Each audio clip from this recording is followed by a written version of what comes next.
Punchline. Fighting for the punchline. The premise this week is retell an anecdote that happened to me once. Salty, not sweet.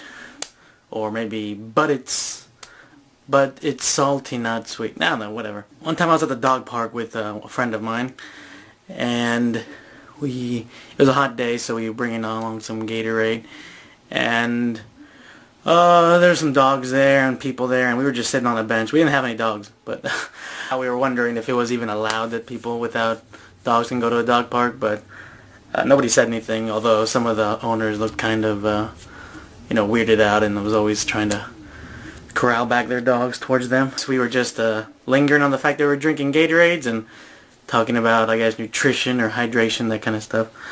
And then I was thinking that, like, Gatorade was, like, a good substitute, not like good substitute for water, but like drinking it is okay, like, because you always see them in those sports things dumping it on their coaches, or like, I mean, I guess the commercials of it is obvious, but I would think, like, if it's like that pervasive in advertising and stuff, you'd think it's like a substitute for water, but just, sweeter. My friend was like, no, not at all. These things have high sodium in it. And when he said that, well, I mean, sodium obviously means like salt, which can make you... What? What was I? So yeah, sodium, salt, makes you dehydrated, so yeah, obviously it's a bad thing. Okay, so when I heard that, I kind of paused and looked at the Gatorade bottle for a second, and then in a voice, okay, obviously, I mean, if you've seen my episode so far, just know me as my kind of sense of humor. I don't really do impressions that much. Except unless they're like very specific to a person, like people that I know. But like, I almost never do impressions or voices or characters, that kind of thing.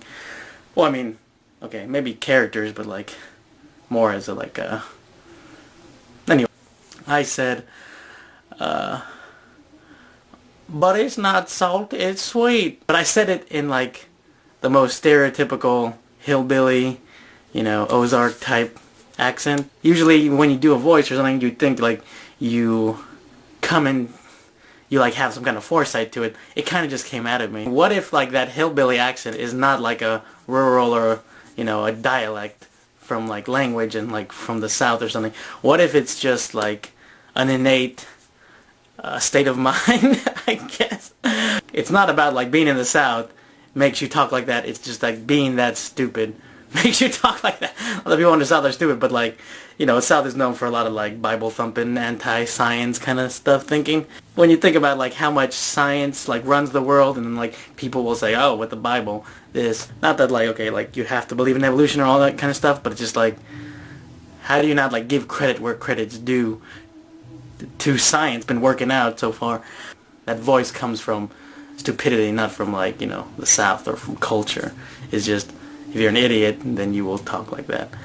But then it kind of like, a weird place that it went was the whole science denial and that kind of thing, and then like how people are trying to like, close off educational doorways for their children by, like homeschooling, and like, I'm only going to teach them what I want to know, which I've gone on before about like generations learning new things, and things should be like more open-minded like that. The way I call it or recall it is, it was almost like a defense or rationalization, not for racism, but for elitism, which, I mean, for classism, well, I guess is it. Well, if they know that there is an option for them, but they deny it, then that's, like, their fault. It's their fault they don't. But, I mean, I guess what I kept coming back to is, like, okay, but if they're stupid and then they don't know what's good for them or whatever, but, like, I was kind of harping on the fact that, like, if you want to be stupid, then be stupid, whatever. It's your life or whatever.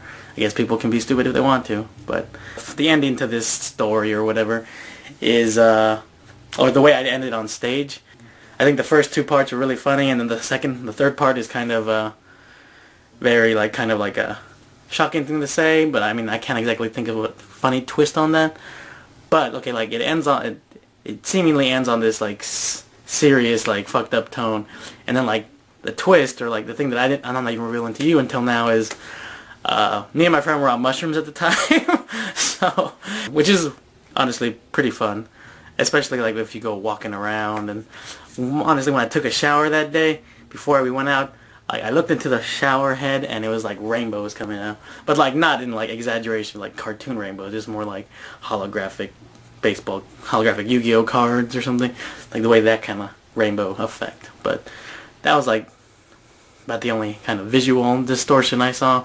But other than that, it was just like sweating a lot and I guess having these weird thoughts. But I mean, honestly, I've had weird thoughts like that before, so I don't know if that's a mushroom related thing. But I think it's funny if I like go into this fucked up place and then I say I was fucked up, which is I guess kind of as South Park says it's the Mel Gibson defense. It's like I was on drugs or I was on alcohol. That's why I did whatever. I don't hear mushrooms that often in like sets, but I mean, I think a drug tripping story is always fun sometimes. So that's all for now. So maybe I can develop that more, but we'll see.